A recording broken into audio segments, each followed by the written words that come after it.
All righty.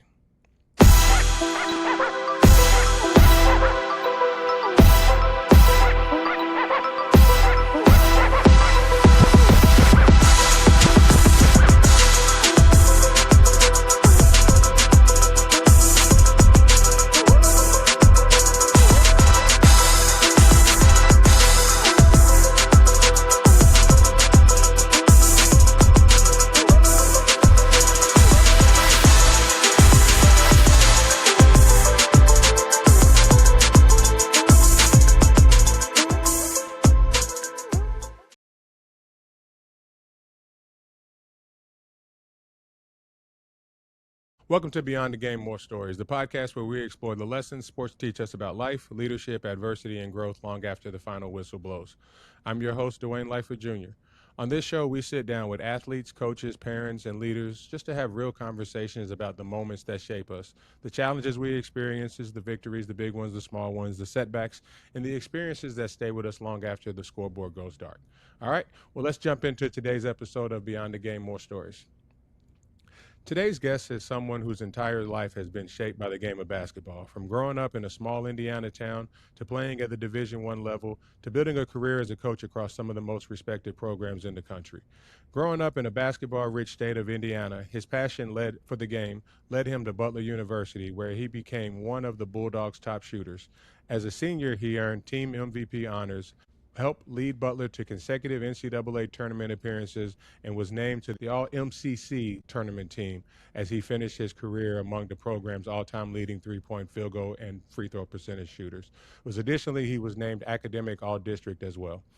His coaching journey has been just as impressive. He spent nearly 2 decades helping build the Butler program into a national powerhouse under different legendary coaches like Todd Licklider and Brad Stevens, starting off as a coordinator and ultimately making it to the associate head coach.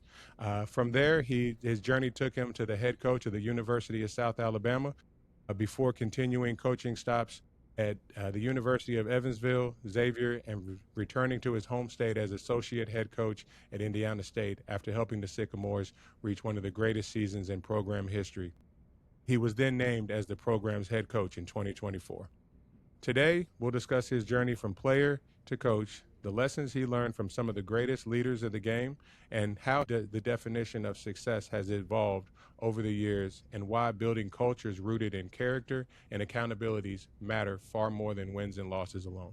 So please help me welcome head men's basketball coach at Indiana State University, Matthew Graves. Matthew, how are we doing today? Welcome to the podcast. No, I appreciate it, Dwayne. Going through that resume, man, I really feel old now. Well, I would tell you this. It is a very strong resume because from the moment that you started working with me and helping me, man, I knew you. I saw your passion for the game. I knew that you knew what you were doing. You had the experience. You were very, very good with the kids and everything. So it's no shock to me to see that you have gone on and made these different progress and these different steps, and that there are programs that want you to lead it, and that you're doing the job that you're doing. So I'm thankful to see what you're doing, and I'm happy to see everything that's happened for you since 2004 when you stopped coaching me. I'm sure that was probably one of your greatest highlights, was being done coaching me. I know I wasn't that team wasn't the easiest team to coach. No, you know what? It wasn't the easiest team to coach, but you know what? Again, every team, you have certain memories from, and it's great to look back and see, Mike Monzres having great success. You to hear about your journey, and off the air we were talking about your family and living in Florida now, and some of the experiences that you've had that I can relate to my time when I lived in Mobile in the South. And it's just great to see former guys that you've had a hand in impacting their life, and some of them in a very small way, and some of them in a much larger way. But it's just great to have an opportunity to visit with and talk about and share old stories and memories. And it's fun for me as I've gotten older in this bit. I've done it almost 30 years now, and to look back and see what many of the players that I had the opportunity to coach, where they are now, what they're doing, and listening to them talk about their kids and some of the lessons and stories that they talk about that they're teaching their young families. So this game has truly blessed me for sure.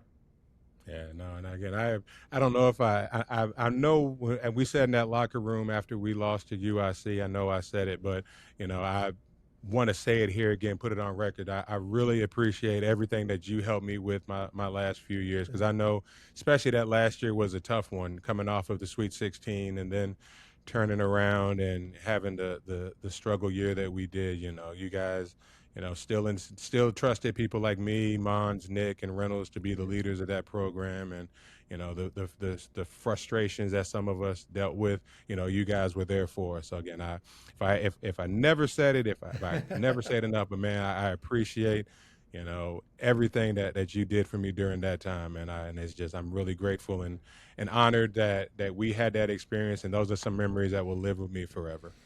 Well, I appreciate you saying that, and it's and you're right. It wasn't, it was a tough year, but the lessons that you learned from that year and that you took from it have helped shape you, I'm sure. And I know, for me, it's the same thing. Every team that you're a part of and every team you coach and the players you get to know, you take a little bit from that, and that's what life's all about. Taking the good and the bad and mixing it together and keep growing. And even in year 30 something that I'm in now, you're always taking something and learning and developing, and that's why I love doing what I'm doing. Yeah, you're doing a great job. So I love seeing it, and but again, so here on the pod, I went back and forth, right? Because we do something really weird at Butler that I don't know if a lot of people do, but we've always, especially during my time, we had always stayed within the Butler family, and we were a program that would give young guys an opportunity. We talked about you. Mike Marshall was literally 1 year out, and then he was on the coaching staff. A lot of people, may not realize that's where Brad Stevens really got his start. He came in, fresh out, and when I was going through this, I was like, what do I call him? It'd be weird for me to call you Coach Graves now, because I don't really feel like I called you Coach Graves when we were playing, right? So because we had that familiarity, and even sometimes I want to say my freshman year, Marshall and Robish, who was a player and a coach, were actually sharing an apartment together because they shared an apartment together the year before. So we never really called a lot of the people coaches. So you were always Gravy. So to sit here and be like Coach Graves or Coach Matthew now, and it was Brad, it was Marshall. It was like Coach Lick, we called Coach Lick, Coach Mata, we called Coach Mata, but anybody else, it was like, it was kind of a nickname or something for him. So when I went through this, and I was just like, it's going to feel really weird to call him Coach Graves. So as long as he's okay with it, I'm still going to call him Gravy, because that's literally what we've done, dating back to 2002. So, No, but you know what, and not to cut you off on that, but it's funny you should say that. But, just a short story. I was recruiting this past weekend. I was out in Vegas at the Nike EYBL event, and I ran into Ron Norrid, who is obviously the new head coach at Butler. And when he saw me because I hadn't seen him since he had gotten the job. And the first thing he said, he addressed me. He's like, "Hey, Gravy, what's going on?" See, so it just brings back. It was the same way. It wasn't "Hey, Matthew" or "Hey, Coach Graves" or anything. It's he's yelling "Hey, Gravy," and it's funny because people, you're exactly right. People that are outside the Butler family, they don't really understand or realize the bond that all of us had. And it wasn't, some people think it's a lack of respect, you as a player not calling me Coach Graves, and it wasn't about that. And it was the trust and respect that we developed along the way. And And it was funny that you mentioned, how you addressed and what you called different people. That was really funny, and it just made me think of that when I saw Ron out there in Vegas, just a few days ago. Yeah, and it's just funny, but like you said, man, that bond that we shared at Butler is literally. I mean, I've been married for I just had 19 years, but that bond with Okay. those guys and that staff and that university is probably the second strongest bond that I have in my entire life at this point in time. Nobody Yeah. really understands that little piece of that little 3/4 of a mile of space that we called campus, man. It put us all together in ways that I don't think anything else could at this point in time in my life. So No, a lot yeah, of lot of shared experiences. yeah. So, but all right. So as we jump in here, I always think I want to try to carry things on my podcast differently. So again, I thank you for coming out and doing this. But before we jump into all the different accomplishments and everything that people see on the surface, I always start when I have my guest on here at this spot, because on this podcast, I like to talk more about the person than just the player or the coach or the athlete or anything. So to set the table for everybody listening, if someone were to only know you from your highlights, or they look at your Wikipedia page, or what they see from the stands as you're going up and down the sidelines, or even from the introduction that I just read, what's something that they don't know about what it took to get you here today? Well, I think one of the interesting things, and you touched on it. I grew up in Indiana, but where I grew up, it was such a small town that people really have a hard time relating to how small. Um, Up through my freshman year in high school, before we consolidated, there was 20 to 25 kids in my class. Yeah. You'd walk into the school building, and the first door on your right was kindergarten. The first door on your left was first grade. Second door on the right was second grade. So in literally in one hallway, you had K through 6. Wow. And then it was like this magical place where you would go through these double doors and into this bigger hallway. That was our junior high. And it was just all in kind of an L shape. And my point in saying that, there wasn't many people from my area that really even went to college, and let alone get your college paid for by being able to play a sport that is beloved in this state. And so I think the journey that and where I started, um, was something that's always so special to me, to be able to, and I don't want to say get out of Sweat City, Indiana, because I don't, it was the best place in the world to me to grow up. It was safe, and the family values that you were taught, and the relationships that you developed everybody knew everybody. It was like Mayberry. Oh And wow. then that's the best way that I could describe it. And for me to be come from that environment, to be able to play at Butler and coach in the national championship, and be a Division I basketball head coach. For me personally, it's from a professional standpoint, it was one of the biggest accomplishments that I've been able to do.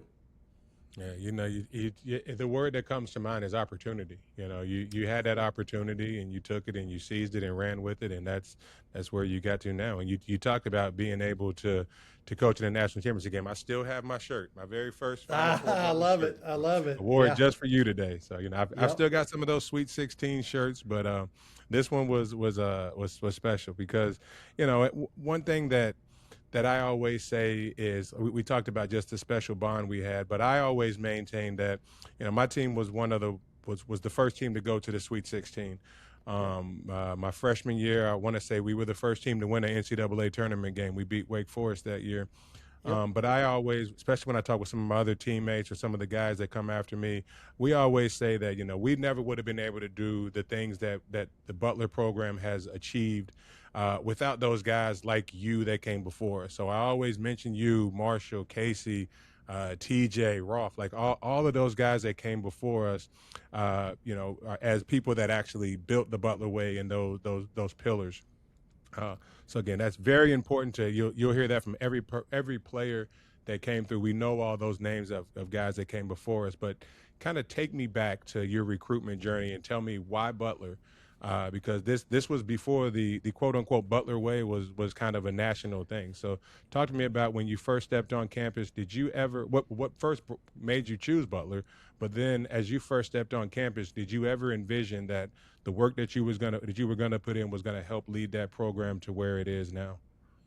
You know, you know, the it's a hard question. You know, it's like why Butler? You know, at the time, um, Butler wasn't thought of that highly, especially in Indiana. There wasn't very many winning seasons, and I didn't honestly know a lot about Butler. For me, growing up in the southern part of Indiana, obviously I'm 45 minutes from Bloomington, so I was in IU country, Mm-hmm. and at the time, late 80s, early 90s, Evansville, they were wearing the purple The sleeves. They T-shirt. were, yeah, they were really good. They were winning a lot of games, and people talked about Evansville, in that part of the state. Indiana State wasn't really on my radar. They were a program that was really struggling, during the late 80s and in early 90s. So, but as the recruiting process went, Butler recruited me very hard. They were at a lot of games. Back then you could go to summer open gyms, and they would pop in to my open gyms in Swit City. And I'll never forget when I went up on my unofficial visit with my mom and dad. We went to obviously Hinkle Fieldhouse, and as a small town Indiana kid, you walk in that building and you just feel it. There's a feeling that you get, and it's really hard to describe. And we even said this, when we were recruiting guys there. You can kind of get a sense and tell when a player and family walk into Hinkle Fieldhouse, whether they're really going to appreciate the nostalgia, the old school part of it, if you will. And when I walked into that place, it just is like, wow, this place is impressive, and it just felt like home. And I remember, meeting with the coaching staff, and obviously Coach Collier was the coach there, and they offered me a scholarship, and I'll never forget. I didn't accept right in the moment, but we were. I was thinking in my mind, man, I really want to be here. This place is awesome. I'm excited. So my parents and I, we left, and we went to go eat lunch, and we're sitting there eating lunch, and I just told my parents, I'm like, this is where I want to go to school. It's close to home. It was about an hour and 45 minutes from Swit City. You guys can, come and see, quite a few of my games. Obviously, with my younger brothers, they weren't going to get a chance to see all the games, but it was close enough for they could come and watch games. It was a place where I thought I could come in and play as a freshman, and be able to make an impact. And, how cool of a place to play your home games. And so I made my parents turn around after we ate lunch, got back in the car. We were about 25 minutes away from campus. We drove back to campus, and I walked into the basketball office, and the coaches had left for lunch, so nobody was there. Yeah. So Donna.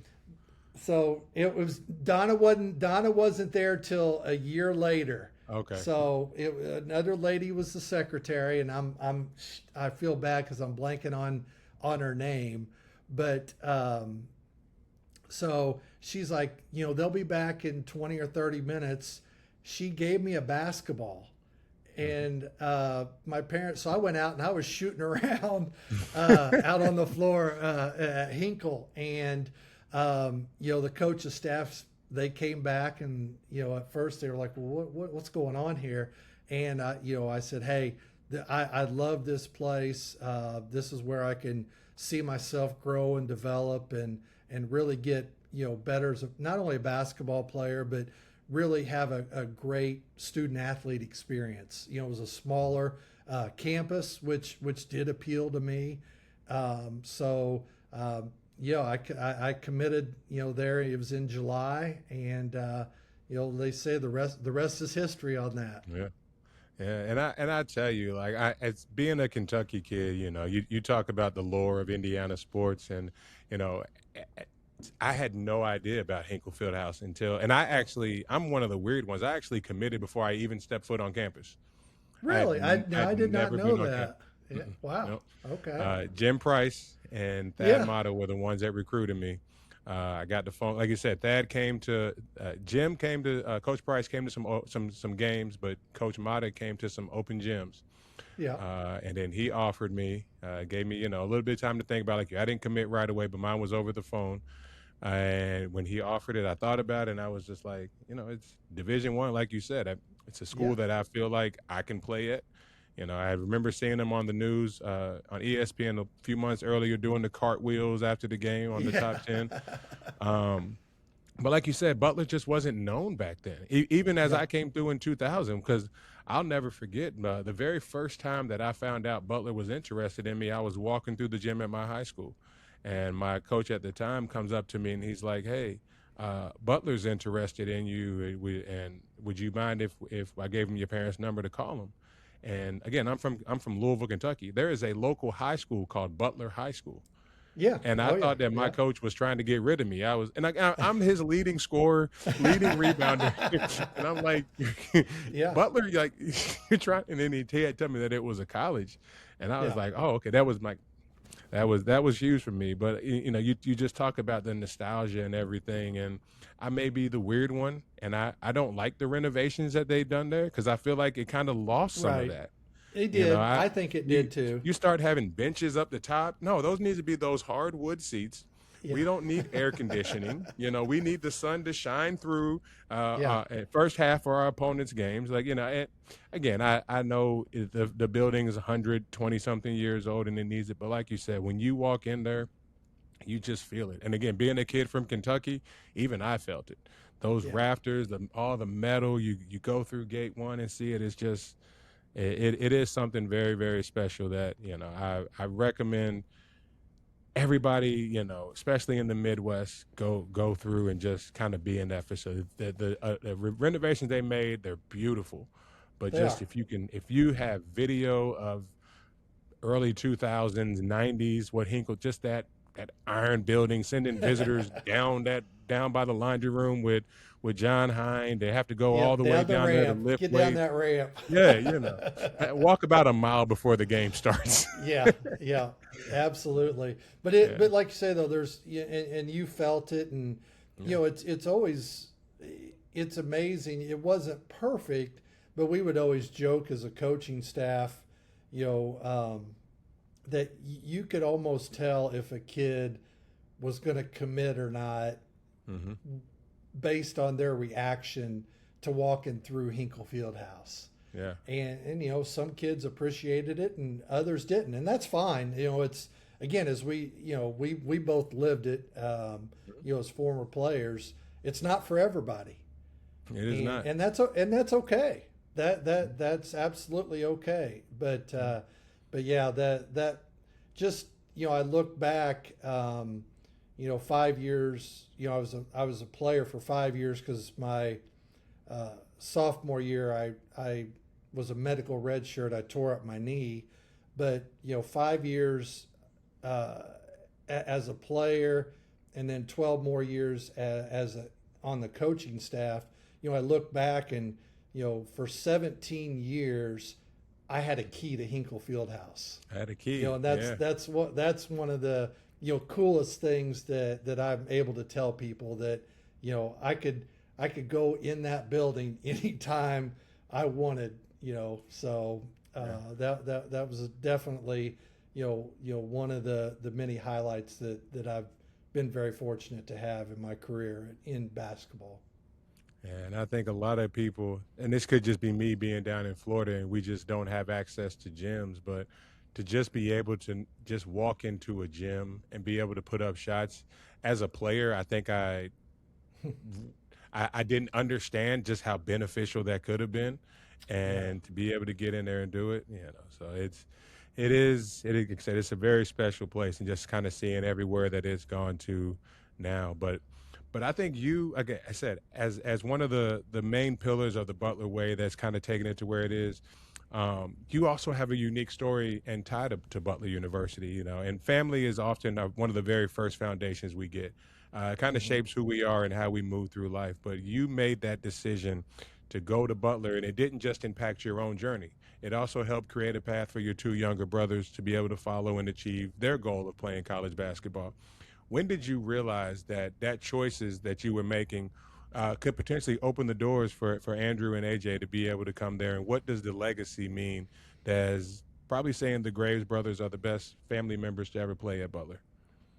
Well, I think the first question, I think it really impacted Andrew, uh, and then I think the it had a trickle down effect. I think Andrew being there impacted AJ a little bit, and obviously, I was the coach that was responsible for recruiting him. Even though you don't get a whole lot of credit for recruiting your own brother there, but it was one of those things though with Andrew. Um, once I blew my knee out and had to sit out a year, I was going to be able to play. We were going to be able to play together for 2 years, and I think that was a big reason that he wanted to come to Butler. We were close in age, obviously, and had a good relationship growing up, and he was different in the fact that he was really more of a home person than I was. When I moved to Indianapolis to be my freshman year, I rarely came home. Hmm. I loved it there. Loved being on campus and being around the city, and that was great. Andrew went home every weekend, and but I think though uh, the comfort level, of me being on the team, I think that really helped him, and obviously, uh, he was in the same class with Mike Marshall, and they formed a very long lasting friendship that still remains to this day, and they were roommates, and so I think that family bond was very evident. Um, and then there was 11 years difference between myself and AJ. So you could ask AJ. He has no recollection of me as a player at Butler. Sounds like And my kids. yeah, so he just couldn't. It's there was just too big of an age gap, and the best thing for me that was really cool though, Dwayne, was when I was at Butler, I wasn't really around him growing up a ton.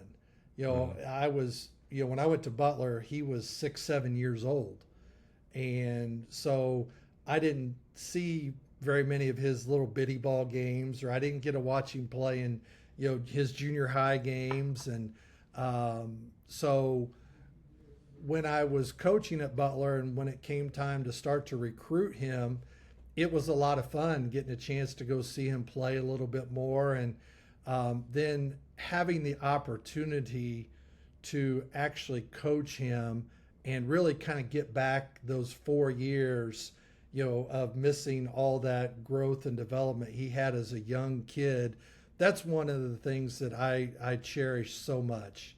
Yeah. Just being able to watch him grow and develop, from him being an 18-year-old to what he was able to accomplish at Butler, was I had a front row seat to that, and the stories and different things that we went through, and he'll tell you that there were times where I was too hard on him or not fair, and but I think at the end of the day, he really appreciated that, just being a part of the family and being around and being able to support him through the good, the bad, the ugly, and it was really something that I'm very fond of. Those years that I got to spend coaching him, and then obviously the 2 years that got a chance to to play with Andrew and go to the NCAA tournament, and some of the pictures that I have from there that are up on my wall in my office, just like some of the pictures you got in the background of your office there. Yeah. It's really cool to see. Yeah, and I still can think back when you talk about you get to recruit your own brother. I think about how special that is, but I just wonder if his parents were tough on you, as you're going to try to pitch, talk to his Yeah. parents, and do you call him what do you call him, Mr. and Miss Graves? You call him mom, dad? That just seems like it would be a really fun dynamic to experience. Yeah, no question. And I'll tell you a funny story though. We were, back in the day, and it's still actually it's the rules changed a little bit, but you'll understand Hmm. this part of Limitations. you remember how you could always leave 4 tickets, Hmm. for family members, and you had to sign the sheet and Yep. and turn it in.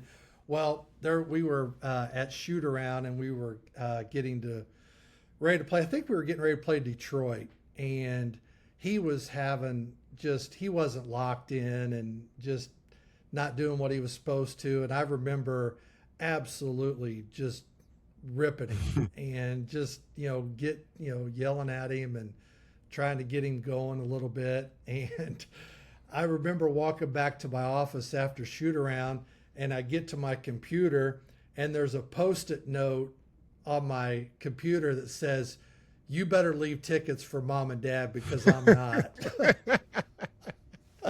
So I had to figure out how to leave them tickets, because I had a family at the time, so I'd Right. always leave my one ticket for my wife, and I had 2 kids, and Yeah. leaving them tickets and stuff like that. But certain I guess I had to go and scramble and find 2 tickets for mom and Yeah. dad. So, but You just you just got to find who lives the furthest away. You got a kid from yep, Kansas. His parents aren't coming. We'll just take. But I always thought it was unfair because when players had to leave tickets, y'all gave us a little paper. We had to put everybody's name. But when yeah, coaches got to leave it, you could put like Andrew Graves 4, and that we had to physically. We're in the locker room trying to figure out. Okay, can you get Johnny? All right, Joe's got Johnny. All right, well you got yeah, Nick, right? And we're sitting here trying to figure this out. yeah, So, yeah, but yeah. So you played who's who? Who's got yeah, who? yeah. So like I said, you had the opportunity to play at Butler. You said a successful career there, but looking back at just the life lessons that you had, that you learned as a player, what is a life lesson that as a player from your time at Butler that you didn't fully appreciate back then, now that you do now that you're a coach? You, I think the time commitment. The one thing I didn't realize as a player, how much time that, whether it was the director of ops, whether it was the assistant coaches, head coach, trainer, um, how much time they poured into thinking about the players and what they went through to get you prepared, not only to play a basketball game, but just teaching you different life lessons about time commitment, about being organized, about being a great teammate, just all those different life lessons that you kind of picked up along the way when we were players. We were thinking about hooping, getting better, trying to figure out class, and um, all that kind of stuff. But just when I'm on this side of it, in the coaching side, just much time is spent on talking about how we can develop Dwayne Lightfoot. How can we impact his life? What can we do today to, help him get a little bit better? And all those conversations and constant communication amongst staff members and the hours that you poured in to that particular player. I don't want to say I took it for granted, because I was always appreciative of, our trainers and coaches and managers. But until you're on this side of it, I don't think you realize how much time is involved in doing that. And that's one, thing that I look back on and am so thankful and appreciative of, the hours and hours that coaches, poured into my growth and development. And, for me, you know, it's more of a give back and make sure that, you're not shortchanging anybody that's in your program, whether, from a guy that's an all conference guy all the way down to, the guy that doesn't play at all. Being very intentional at ways that you can help impact their life and help them along, their journey. Yeah, and I think you hit on something there. Two things. First, your time as director of operations. A lot of people may not know that you replaced Brad Stevens, right? Yeah. So that, I guess that just means that if Brad leaves, the Celtics, that you should be next in line. Just going by that hierarchy, all right? There Uh, you go. I love it. I love the train of thought. Yeah, but you talk about just how those hours from just those people that may not make the media day program. You talk about the Yep. trainers, the managers. One person that I always think back to, and I don't know if he was there with you, but I don't know if he was there when you played, but was Shannon Patterson there when you were there? He was not. I know who you're Yeah. speaking about, but he was not there when I was a player. Yeah, so Shannon was our strength coach, and you talk about the hours. Shannon was a strength coach. Butler's a smaller school, right? So Yeah. Shannon was the strength coach for every team. So the hours that Shannon had to put there, if he had a person that was coming in at 6 a.m., like if I know Rob Walls used to get in early. Rob would be a 6 a.m. workout guy. Shannon's got to be there before that. But then you may not have the softball girls who don't come in until after their classes, and they don't come in until 4. So Shannon is literally at the gym all day to make Yeah. sure you had the trainers, Tom and all of them are there. Our managers are there. They're getting laundry done. Hondo down there in the laundry room. Just those different hours that everybody has to put in to make that big machine work is something, as Yep. you said, that's overlooked at by a lot of people. And we always try to make sure that we thank people for in that. And I know, at least from Mhm. our perspective, when ring day would come, those people got rings because they were a Yeah. part of that program. Yep. So it is a really good thing to see that to hear you say that and see that that's how you're still moving forward, and all of that is awesome, and it's a great thing. It just kind of shows again that Butler way is still in you, even though you've gone on to a couple different schools since then.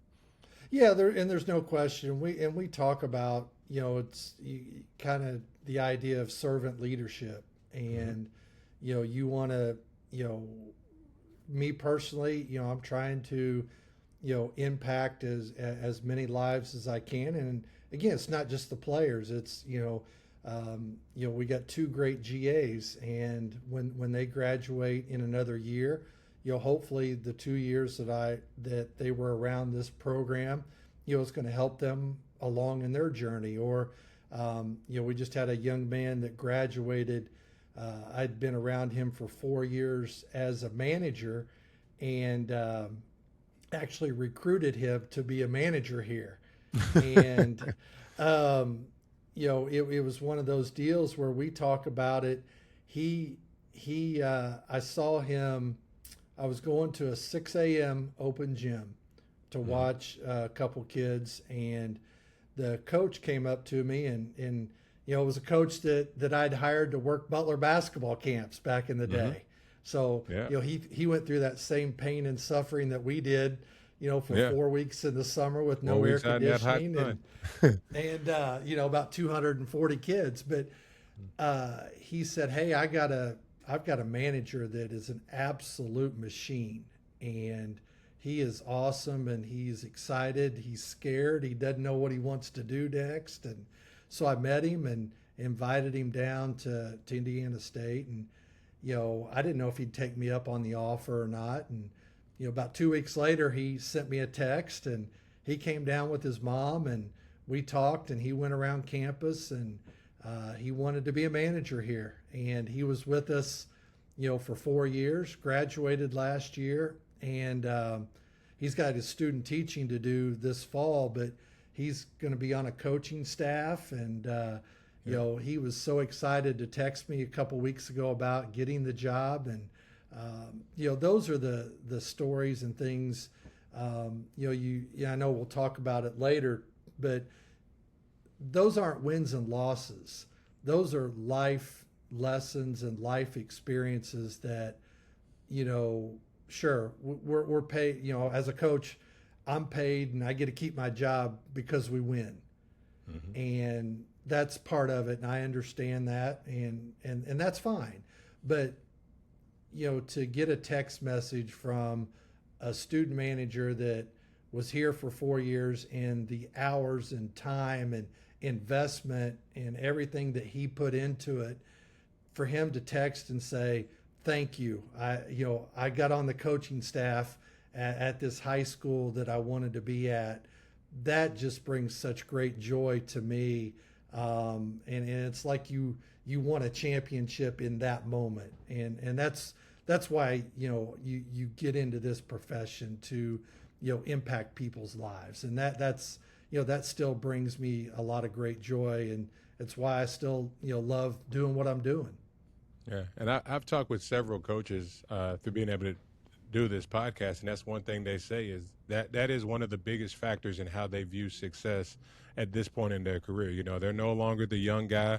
They're not.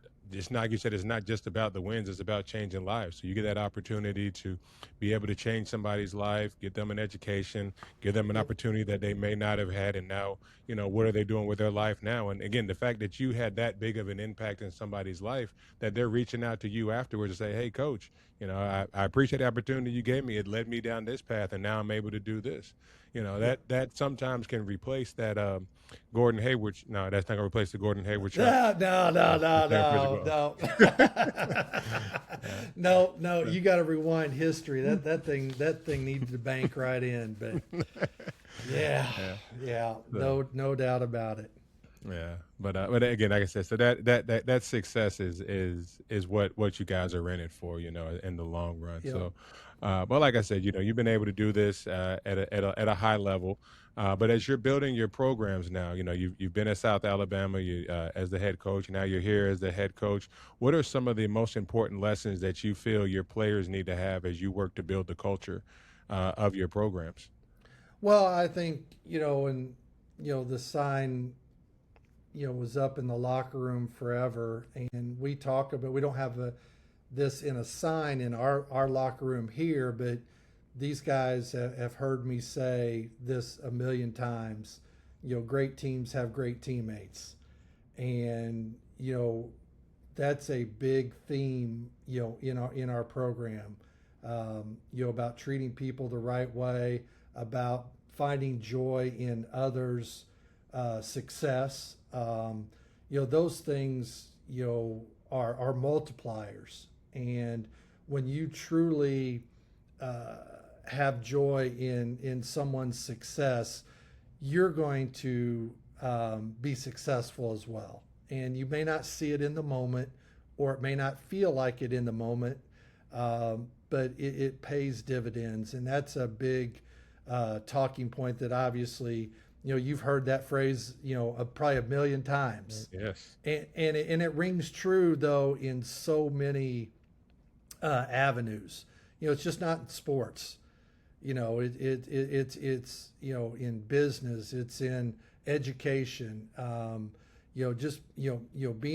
Being genuinely excited for someone else's success. carries a lot of weight. And then I think the other thing, for me, and we talk about this a lot, is, accountability. Do what you say you're going to do, and do, your job to the best of your ability. And, whether that's, for me, as a husband, as a father, as a friend, as a brother, being able to be accountable. And when, when we say this to our team, being accountable doesn't mean you're going to be perfect. It doesn't mean you're not going to make mistakes.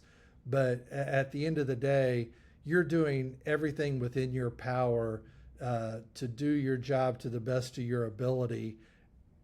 The more you can do that and have that reliability, I just think that carries a lot of weight. And so I think the being the great teammate and being accountable, those are two really core points of what we try to do and talk about, with all the teams here. I'm glad you pointed that out, because that is a lesson I learned both the hard way and late in my playing career. Like, as I was going through younger, for me it was all about how many points can I score? What's the biggest number I can get next to my name in the newspaper? Aging myself by saying newspaper, but That what is it no yeah doubt. Yeah, yeah yeah, but it took me till I go back even further. My freshman year, we're getting ready for conditioning, and I'm sitting in the training room talking with Joel, Arch, Mike Moore, and Brandon Miller, and just being that immature kid that was focused on how many times I could put a basketball in the rim. Hearing something Joel said has stuck with me, and he said, I'm not worried about that. I'm worried about making sure this program is in a better place when I leave than it was when I got here. yeah, And that's something that I attribute to him. And it still at that point didn't ring to me until my sophomore year, when I wasn't getting in the game and I didn't play at all. I was that what I call a 2020 guy, right? I got in at the last minute if we were up or down by 20, right? I'm the one that, you got the people yeah, in the upper level of Hinkle, they're cheering, put Dwayne in, because they don't even know if I can play yeah, basketball, right? yeah, So, but it just, in that moment, you come off as a selfish guy if you're over there on the sidelines worrying about it, but your team is winning. We were yeah, 25-5, right? So it took me to that point to where it just kind of sitting there. I'm like, man, I may not be playing, but the team's winning. yeah, These guys around me are doing what they're supposed to do, and I'm a part of it, because even though I may not be on the floor, I'm still at practice every day, yep, right? I'm helping these guys. I'm on scout team. I'm shouting out back doors and screens and plays that other teams are running. So I'm still a part of it. I just have a different role now. So now I yep, see we got a play called one, right? We set that high ball screen. He comes off of that. We roll. They hit Arch or Mons or Thomas Jackson, somebody in the corner. They hit a three. And now I'm sitting there. That's what just hit me. And I'm like, wait a second. I'm cheering, and I'm not the one that made the shot or the yeah, pass. yeah. And it just hits you. And that's when you realize, like you said, a great team has to have great teammates. And the mentality I have is, you can never be the best player on a team until you can be one of the best teammates on the team. No, that's 100% right, and it clicks at different times Mhm. for different people. Sometimes it's, maybe it is early in their career when they're a freshman, and or sometimes it doesn't happen until they're a senior. Mhm. But hopefully somewhere along that journey it does click. And I've done this long enough where there's people that just never get it. Yeah. And they never quite have the true success or enjoyment of being in a team sport. And really, I think they look back on, I've had people tell me that, hey, I messed up, and this is when they're 30 years old. Maybe they've been Yeah. out for 10 years, and it's like, man, I really get what you're saying now. And like what you were talking about earlier when we were off the air, and talking about what your son's going through with his Mhm. basketball journey. You have a greater appreciation for what he's going through Yeah. because you understood what it was to be a great teammate. But if you never understood or got even was told that lesson, it may be your son may have a different perspective on what he's doing now. Yeah. Yeah. And He could always play the blame game, but instead he took it on himself to figure yep, out. Like, he's like, oh, that coach didn't want me. Da, da. But instead right. he's like, okay, well, what do I need to do to get better? You Yep. know. And a lot of that comes from the leadership that you've provided as a father because of the life lessons that you understood and coaches, were teaching you. And Yeah. but to your credit, you accepted those lessons and Hmm. now you're able to pass them on to your son and who's going to, greatly benefit, from those instead of like you just said, playing the blame game and that sort of thing. And you see that all the time. I'm sure, you see it sitting there in the stands. You I hear see it, it in the stands every from day. yeah, Yeah, and and it's parents too. That's what makes it even no worse nowadays. question, Yeah. no Yeah. question. As, Yep, and it's worse now in this NIL era. yep. We'll touch on it. Well, we'll jump to NIL. So okay, so in this new era of recruiting that's shaped by the transfer portal and NIL, which I am so thankful we didn't have the transfer portal because I know I probably would have been somewhere in it and probably wouldn't have came out best for me. And then also I feel like back then when things got tough, if I just ran away, I feel like that was the wrong decision for me. But in this new era that Yeah, they have, what are some of the non-performance qualities that you look when you're out evaluating and recruiting players that go just not just necessarily on the court, but what are some of the things you look for when you're telling someone when you're recruiting someone? well, I think the biggest thing is you're looking for guys that can impact the game without scoring a single point. You're looking for guys that um, are great teammates and they care about winning and they have joy in other teams' success. And I think that's that's the thing that you're really looking for when you're trying to build a team. You're wanting guys that are thankful and appreciative of an opportunity as you try to build a team. Not you're going through the process and hey, Dwayne, do you have any questions about the recruiting process or anything? And your first question is, well, how much are you going to pay me? Hmm. That's probably not a very good start with me Right. Yeah. in our discussions. So, but you would be shocked, man. Those those those, and again, I'm not saying that those can't be part of the. It's part of the process, and you got to embrace that. But the kids that I even like are the ones that hey maybe they're down to three or four schools and you don't end up getting the kid, but you know what? The kid had the respect to pick up the phone, call, and say, "Hey, coach, thank you for spending time recruiting me. I've just decided to go in a different direction." Yeah. And kids that do that have a lot more respect with me. And in this day and age of the transfer portal, um, you know, you may end up coaching that kid still one of these days. And it's those intangibles are so hard to find because I do feel bad for kids because there's so many negative influences out there.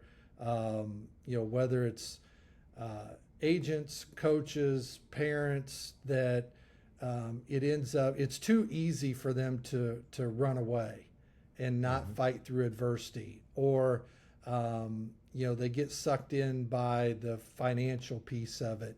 And again, I don't want to make it sound gloom and doom and all that, but there are just so many factors that you know kids even 5 years ago didn't have to deal with the extent that these kids are now. And it's unfortunate because some of these things are out of your control, and they have nothing to do with whether you can run a play, Right. or function, and or make a 3-point shot, or read a pick and roll, or any of that stuff. And but it plays a huge impact on how successful your team can be, because it can really impact your locker room in a negative way.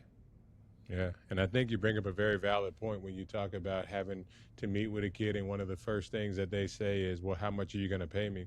And it Yeah, makes, again, not conversations I ever had to have with Coach Mata or Coach Price when they were, or Coach Collier when they were recruiting me. But I think back to kind of where that could kind of be relevant in my life, and I think of that as going on a job interview. Right? yeah, You walk into that job interview, the first question you're not going to ask that hiring manager is, "How much are you going to pay me?" yeah, yeah. Right? That's not Absolutely. the way that process goes. So, but no, and and and and I and it's tough. And you're exact. And I don't, and again, I don't want to make it sound like there are good agents out there, and obviously there are great coaches and great parents, and that's what you try to navigate towards. And as many of those people that you can get around and in your program, obviously the more success that you're going to have. But it's not right. easy. It's It's not not. easy. So I don't envy y'all coaches nowadays one bit. I'm gonna stick at the high school level. There you So go. yeah.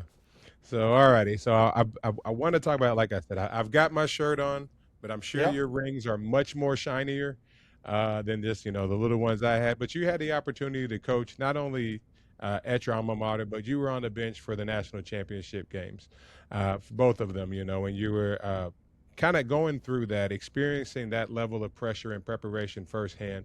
What did those years teach you about leadership and building a winning culture that you're going to carry with you for the rest of your coaching career? I think ultimately, what it really reaffirmed was that people matter. It, I'll never forget, after our first national championship, we had, you know, so many coaches come by that summer because they thought we had what's the secret sauce, what's the secret workouts that you have, or the player development, or the way you watch film, or how you recruit, well so you had all these coaches would come by, and they would look, and obviously you would see Hinkle Fieldhouse and it was nice, but we didn't have a practice facility. Mhm. Our weight West room Gym. was, yeah, we had the West Gym that that's hard to explain, Mhm. for sure. The training room was underneath the stairs in Hinkle Fieldhouse.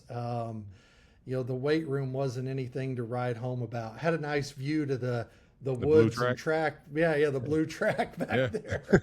But just to be able to explain, people are like, how in the world were you guys so successful with all the, you were missing all, and what people were looking at was the facilities and things like that, and that's not what mattered. What mattered was the people that you were around, and the people that surrounded your program and impacted your program. And ultimately, in the phrase I use all the time, and I'm sure I stole it from whether it was Todd or Brad or somebody, people are your greatest resources.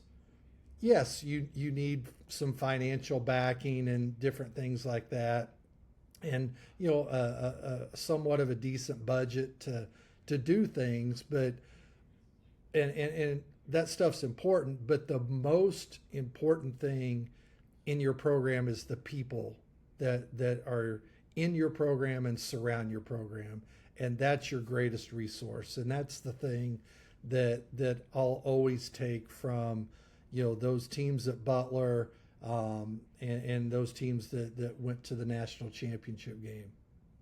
Yeah, and again, it was a great experience to be able to see it. And again, I said, as is one of those people that helped build that program to it was, both as a player and a coach. I thank you for all of your hard work and everything, because just to be able to see that, we always joked when I was there, we called it D1 and a half. Right, you talk about our facilities, right? We didn't have, like you said, the big practice facility. We didn't have this or that. We were kind of in between, like D1 and D2. So we always called it D1 and a Yeah. half. But that it didn't matter what you told us. We felt like we could play with anybody. It didn't matter who it Absolutely. was. It didn't matter where we played at, and we had the coaching staff. And that's another part of it is the minds that were on that bench with you all, you, Terry, Brad, Micah, Arch, all of y'all still doing it, right? To be able to put together those scouting reports and those game plans and just everything, to be able to put those guys in the right places and move those chess pieces on the board so that those things could come together. And again, I'm thankful to be able to have seen it. And like you said, if Gordon's shot would have just been a couple of inches to the more toward the center of Yep. that backboard, but yeah, so. Well, But and I I guess think, well, and I think to add, you were talking about the coaches, and I think the other piece that gets lost sometimes in that, and I'm very intentional about this with our staff, is you've got to have that team ego. You've got to have guys that are pushing, in the same direction with things, and it doesn't mean you're always going to agree. Mhm.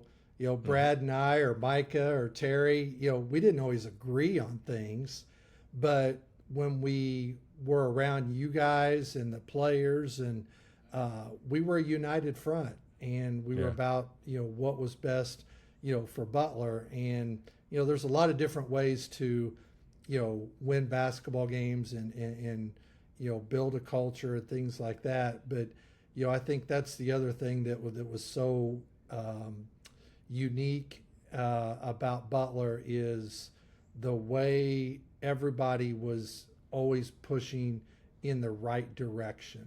And that's yeah. something that, again, I think it stems from, having a great foundation, and going back to, again, people matter a lot. Right. Yeah, very true. But like you said, you mentioned those names, and throughout your coaching career, you've had the opportunity to lead and learn at several different programs, and with, like you said, several different great minds. Mike was at Notre Dame, Brad's with the Yep. Celtics, Terry just left Purdue, Arch was down at Mobile, and now he's moving on to a prep school. What are some lessons that you're going to take? And again, as I mentioned, you've been at South Alabama, Evansville. Yep. What are some of the lessons that you're going to take from each stop that will still show up in the way that you lead today? Well, I think, we just talked about, what it was like being at Butler. And I think, again, and I don't mean to sound redundant, but, again, the people piece being so important, who you hire, the type of kids that you recruit in your program. You try to be very intentional on the people that you surround yourself with. I think at South Alabama, and I said this even in my press conference when I got the head coaching job. If you look at just my record in 5 years at South Alabama, it wasn't very good. And I think one of the things that I really uh, had to learn was to be able to delegate things better, and trust my staff more. Um, and then also, I kind of learned to fail forward. Not the woe is me, and kind of like what you were alluding to earlier. It's not somebody else's fault. You look in the mirror, you made a decision, it didn't work out. Let's reevaluate and try not to do that again, Yeah, and try something else. And you know, through those 5 years, the biggest thing for me is it was like on the job training. You think you're ready when you slide over from, associate head coach to head coach. And, um, you know, I don't want to say I wasn't ready, but there were things that, certainly looking back now, man, I did a poor job in that area. I could have done better here. A lot of self reflecting. But I think from that job, you kind of learn to fail and keep moving forward. And I think that's a great lesson, in life. You're not always going to have, maybe success from a wins and losses standpoint, but you can still find, the good and improve and get better. You know, at at Xavier, I thought one of the things that I learned, that was really the first time being at a high major program.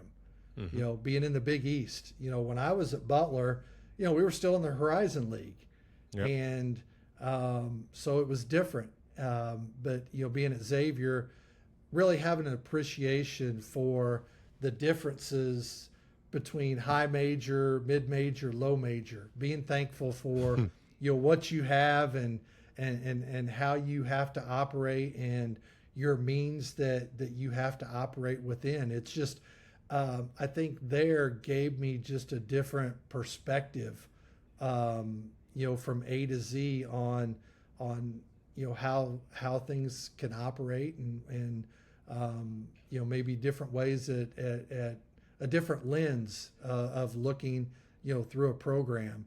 And then coming to Indiana State first as the associate head coach and now as the head coach, I just think being around with like Coach Schertz, he's an offensive genius, and just to see the way he ran practices and did scouting reports and his perspective on things. I think it was great for me because I go circle all the way back to Butler. I was so fortunate to, and my friends even joke about it that aren't from Butler. They say you were so spoiled being in the Butler bubble for so long, you didn't know what reality really was. Mm-hmm. And there's a little bit of truth to that. And so to get out and just being around different coaches and just having those different experiences, shaped me in a lot of different ways. Yeah, and it's funny when you say that because I actually laughed out loud because when you said your friends say that you're in the Butler bubble, Yeah. if you were in the quote unquote Butler bubble, to us that's that big white dome that literally sat next to Hinkle Fieldhouse. That is the Butler bubble. Yes, no question. So No yeah, question. but all righty. So now again, I appreciate you giving, going through some of that reflection and just giving your perspective on that. I think, your story just kind of from, small town all the way make it to Division I to playing in the NCAA tournament, bringing having your family come, be able to play with your brother, recruit/coach your brother. I think, you have a unique story that I think a lot of people can listen to and learn from. But as we talk about your brothers, I want to pick up the pace a little bit and play a little fun game I called Sibling Rivalry. All righty. So I'm going to give you an attribute to the game of basketball, and you have to pick Matthew, Andrew, or AJ. Okay. I'm gonna give it a little bit of a difference. You can tell me who would be the best at it, or you can even say who would be the worst at it. Okay. I love All it. right. All righty. So which Graves player is the best shooter? I am. All right. Best defender or Andrew. worst defender? Andrew would be the best defender. I would be the worst. All right. Who had the most wins at Butler, and who AJ. had the least wins? AJ with the most. Oh, well, Butler gradually got better. So I would probably say I have the fewest wins, but we did win a lot. Yeah. Do you know the number? Because did they give you the little basketball they gave me when I got done? Mine, I won 80 games. 80. Let me see. Mine. I was 93 and 34. 93 Yep. and 34 was my record. Yep. So, I don't remember the uh, losses. I remember we won 80 games when I was there. So yeah, yeah. I want to say, was Matt the first class to go over 100? over 100, yeah. Yeah, And I think, either him or yeah. I don't think Joel and them hit 100. I don't think 90 or 03 hit yeah, 100. because I think Matt's 100, Zach Hahn, I was Zach. um, Yeah, Sean Van Zant. yeah. Trying to think who else was 100 wins is a lot. You yeah. think And then about I it. think So. Willie Beasley, I think, has the most. I know he has the most NCAA wins, or at least he. Yeah. I think him and Matt are the same class, right? No. Willie's a different class. Okay, I Willie think I saw was, something that said Willie had the most wins NCAA uh, tournament, but maybe yeah. it's Matt. All righty, who has the highest or lowest basketball IQ? Whew, man. I think probably I would have the highest basketball IQ just because I studied it and really enjoyed being around it more and probably had to work at it a lot harder than those two. AJ was pretty naturally gifted and certainly the best player Yeah. of the three of us. Okay. Best ball handler. Uh, a tie between Andrew and AJ. All righty. Best or worst passer. Who had the terrible passes in the backyard? I don't know. You probably people would probably say none of us passed because we all scored the ball, but I would say the best passer was AJ. All righty. Uh, who hated to lose the most? Oh, that was me by far.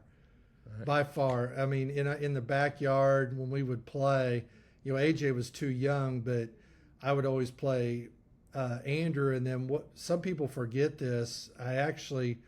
There's actually four of us brothers, and my brother Mark and Andrew would play me 2-on-1, and it was an absolute war, and I hated to lose. Yeah. So that's the one thing I will put a stamp on that one for sure. On all these questions that you're asking, the debating, the shooting, the passing, the defense, all that. Some of that can be debatable. Yeah. The most competitive, there's I would absolutely kill those guys. Yeah, all right. Hardest worker. Um, you know what? I think to get to where being a Division I basketball player and being able to have an impact and play, I think all three of us, had really good, work ethics that were really instilled in us from my mom and dad for sure. All right. So let's get to the fun ones now. All right. Who complained to the refs the most? Andrew probably. All right. Who talked the most trash? I did. Who got in trouble the most growing up? None of the above. Mark, the other one. I just threw him under the bus, didn't I? It's okay. We got you, Mark. Shout out to Mark, though. There you All go. righty. Who would survive the longest on a deserted island? Um, And you can throw Mark in there too if you want. you know what? I would say on a dessert AJ because he likes his alone time and all that. Hmm. So I would go with AJ. All righty. And again, I know everybody was great, especially going to Butler. That was something that was instilled in us. But who was the best student? Man, that's a great question, Dwayne. You know what? I may have to do some research on that one. We're going to pull out transcripts. We didn't have to pull out transcripts on that one. I'll say this, not Mark. No, I'm just kidding. Sorry, Mark. Mark is catching them today. He's just catching strays. No, Yeah. you know what? We were all, pretty good students. So I'd have to, as they say, I'd have to check the stats, check the Yeah. receipts, and see. All righty. Last one. In your prime, everybody in their prime, who gets the last shot?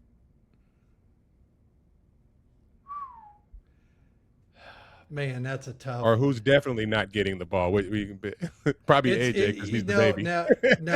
I think in the prime. I mean, AJ made so many big shots. Yeah. But I would definitely my competitive side. I would definitely try to fight him for it. But I'd have to defer and I just think back of all the game winning shots that AJ was made through his career. It's pretty remarkable. Yeah. He was very clutch in that type of environment. Yeah. Who scored the most points in high school? AJ? AJ did, yes. Okay. Alrighty. Yeah. Alrighty. So But again, you like I didn't said, ask. Yeah. Well, you didn't ask the most important question though. Who what had is the that? best team? Well, by default, didn't AJ go? Didn't AJ get more tournament wins?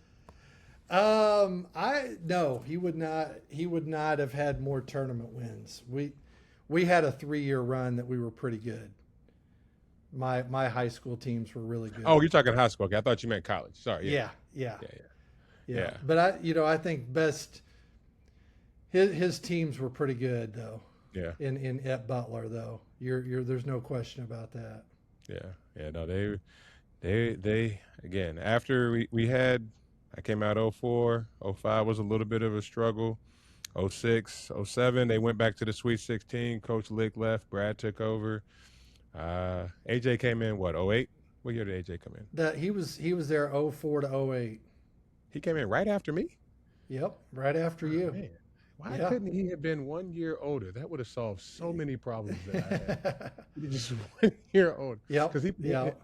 you're right. Because That Polk came in right after I left too. Yeah, yeah, that 08 team, Brad's first year, yeah. if we would have gotten a better draw in Draw. the Yeah, NCAA tournament, and again, you know this. I mean, that's a that's the big nature of the part of beast. it. Yeah, That's the way it rolls. That team was a Sweet 16, type team in 08 as well. yeah. And the year before, Coach Lick's last year, we lost to Florida in the Florida. Sweet 16, Yeah. and that was a pretty good team as well. But the team the next year, they were actually better than the Hmm. '07 team, but again, luck of the draw, and it just Hmm. didn't go our way. Yeah. What's your ring collection up to now? How many rings you got in there? I've got 10 NCAA rings, I only got and two. yeah, got 10 NCAA rings, and I'd have to go back and check four. I think four NIT rings. Hmm. Yeah. So, it's very very very Yeah. spoiled, but very Yeah. very thankful. Oh yeah.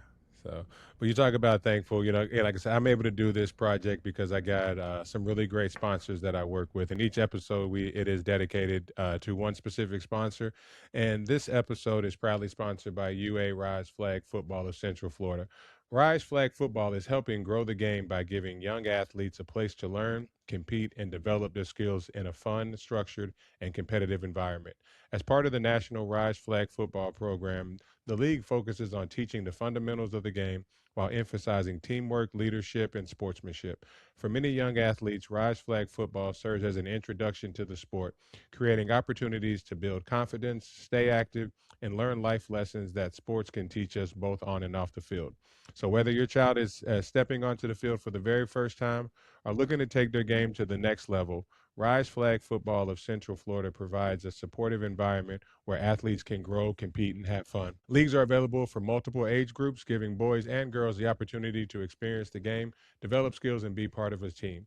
So, to learn more or to register for the upcoming season, visit Rise Flag Football of Central Florida online and on Instagram as well to see how they're helping shape the next generation. So, thank you to Rise Flag Football of Central Florida. All right, Matthew. So I appreciate you letting me do that. But as we wrap up today's episode, again, I want to take the time to just say thank you. Again, not just for doing this, but for 25 years ago, not 25 years ago, I'm not that old. 23 years ago, 22 years ago, you walked in that office and took a chance to come back home and to work with this group of guys. And I think in your first year, we were very successful, went to the Sweet 16. But again, just kind of some of the things that you were able to help contribute. Again, I really appreciate you because again, part of my journey, you are a main character in that. I can't tell that story without mentioning, the lessons that I learned from you and the opportunities that you helped. I know many a times I came out of a game and I would holler down, "Gravy, I'm ready. Get me back in." Right, because I don't want Coach Lick to lose me in the shuffle down there because I Yeah. got I'm in a couple of fouls. So But again, so I appreciate you coming on here doing this, taking the time to just sit down and just bring some of your stories and your lessons and everything with it.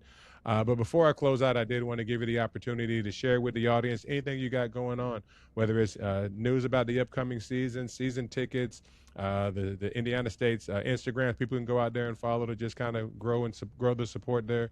Anything that you would like to just want to give you the opportunity to shout that out right now. So the floor is yours. No, I appreciate you having me on, and really enjoyed connecting and getting to talk about the old days. We can say Old that we're days. getting older, the old days. But hey, one thing though I do, and this has nothing really with Indiana State. We talked about it a little bit before we got on. Obviously, I went through a heart procedure and had a triple bypass 9 months ago.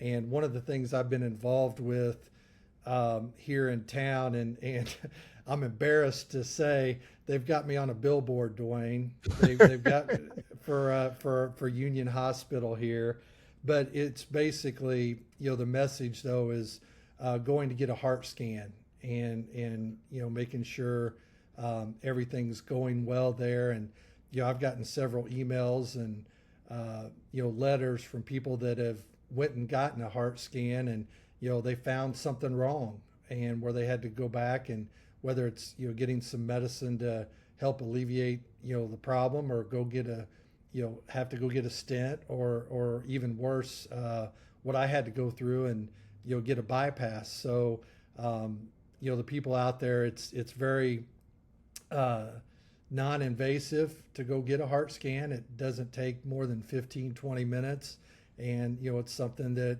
could really save your life. And I would be remiss if I didn't have a chance to mention that's a big deal to me, and something that I highly recommend people getting checked out. Yeah, and I thank you for shouting that out. So definitely, again, our bodies, we have to absolutely protect, because things inside we really can't see. And Yep. heart health, as you said, I'm so thankful to see where you're at in your process now. I know we talked about it earlier, and you're getting back to the to normal and back to your Yep. full workout. But heart as athletes, especially basketball players, we are bigger, and a lot of times that means our heart has to work harder. And we were both touched by somebody that suffered through some Yep. heart injuries. And Joel Cornett, when he passed, he had some issues with his heart, was overworking. And a lady that we both had in common that I worked for, her name was Stephanie Jarvis. When she Yep. heard about Joel, she made me promise to go get my heart checked. Yep.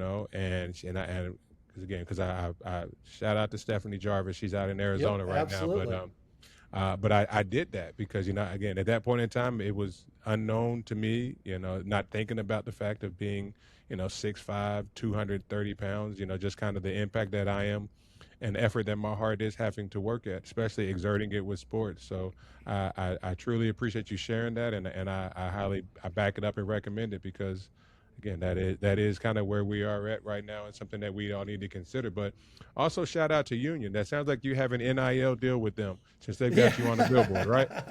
Yeah. I wish I had my own NIL, but it's funny when because for me, my staff, and you could only imagine Hmm. how much fun they make of Oh me yeah. being on that billboard. And what was funny the other day at the restaurant, my wife Susan almost lost it.